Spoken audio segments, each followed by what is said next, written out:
j'ai déjà lu ce livre. Qu'est-ce que la nouvelle édition apporte de nouveau? Alors c'est pratiquement un tiers du livre dans l'édition 2010 qui a été changé, c'est une centaine de pages nouvelles. Donc il y a à la fois des mises à jour, des évolutions et du contenu nouveau. Alors des mises à jour parce que c'est un monde qui évolue très très souvent, très très vite, et tous les jours il y a des nouveautés. Donc là le livre en tient compte, la plupart des chapitres ont été réécrits ou réadaptés en fonction des technologies nouvelles. Des évolutions, donc là c'est le Grenelle environnement pour tout ce qui est efficacité énergétique, c'est tout ce qui est lié au multimédia, donc la TV haute définition, la TVIP, et puis des contenus nouveaux. Donc là c'est des nouveaux chapitres qui ont été complètement écrits pour cette édition, notamment des études de cas, c'est des choses qu'on me demande souvent, c'est-à-dire prendre un projet et expliquer le besoin, expliquer en quoi la domotique peut aider la famille dans sa vie quotidienne. Et puis on suit pas à pas le travail de l'électricien jusqu'à la mise en service avec des notions de budget, avec des notions de planning pour donner envie et expliquer aux gens ce qu'on entend par un projet domotique. La domotique, ça me parle vaguement, mais c'est quoi au juste Un bon moyen de faire comprendre aujourd'hui ce qu'est la domotique, c'est de faire une analogie avec la voiture. Qui accepterait aujourd'hui d'acheter une voiture sans centralisation des vitres ou des portes, sans tableau de bord, une voiture qui consommerait énormément. Aujourd'hui, la domotique, ça sert à ça. C'est-à-dire qu'on continue de construire nos maisons comme il y a 30 ans, alors qu'il y a des moyens, il y a des fonctions qui permettent plus de confort, plus de sécurité, plus de multimédia et surtout énormément d'efficacité énergétique.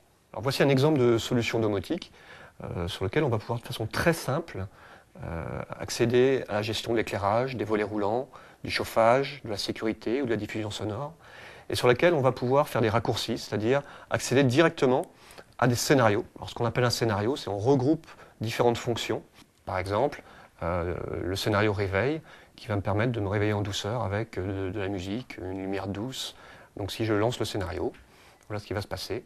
La lumière s'allume, la radio se met en route et les stores se remontent. Oui, alors le domotique, je connais un petit peu, mais ça me paraît cher, non? Alors ces dernières années, le marché de la domotique a énormément évolué, notamment au niveau des budgets.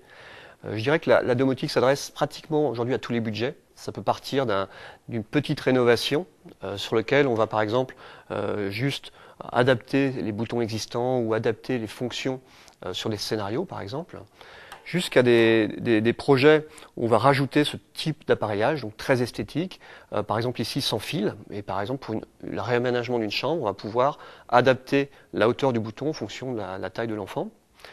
Et puis on va aller jusqu'à des projets où on va pouvoir piloter toutes les fonctions de la maison, que ce soit les fonctions d'éclairage, de volets ou audiovisuel, à travers ce genre d'appareils, des appareils qu'on a déjà. Et donc c'est important de noter que la domotique, ce n'est pas forcément des surcoûts.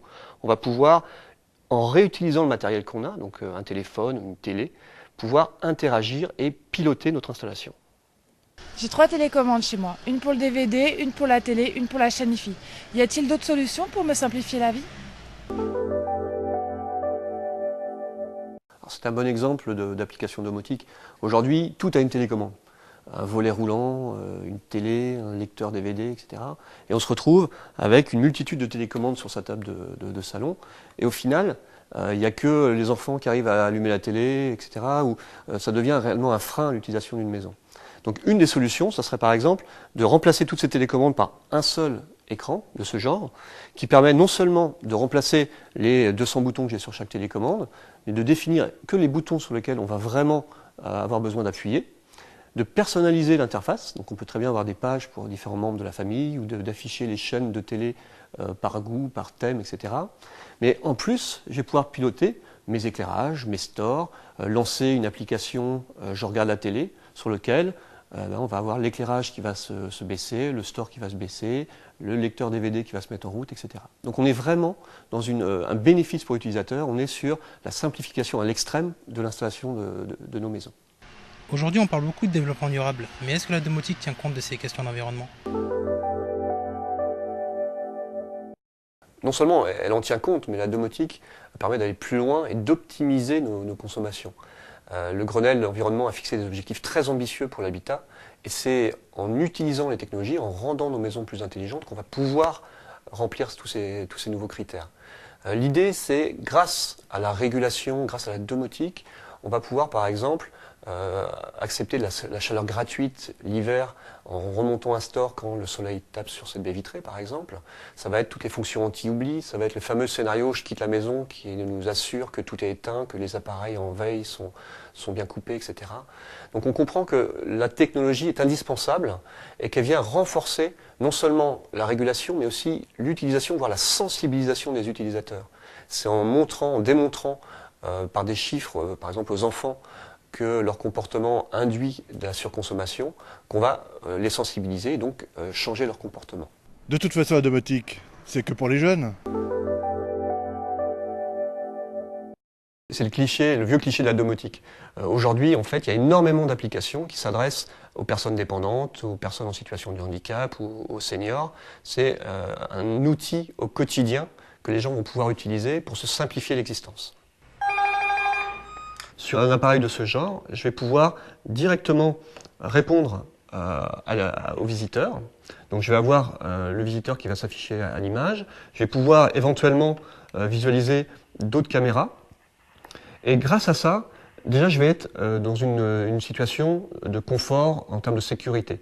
Si je veux répondre de façon favorable, je vais pouvoir accéder à l'éclairage ou ouvrir une porte directement à travers les différents équipements. On voit à travers ce genre d'exemple qu'on peut aller au-delà de le simple vidéophone. Là, on va s'adapter aux situations réelles et on va faire en sorte que si le produit est bien adapté aux différents utilisateurs, on renforce la sécurité, on renforce l'autonomie et on va faire en sorte que, par exemple, les personnes âgées puissent rester le plus longtemps possible chez eux.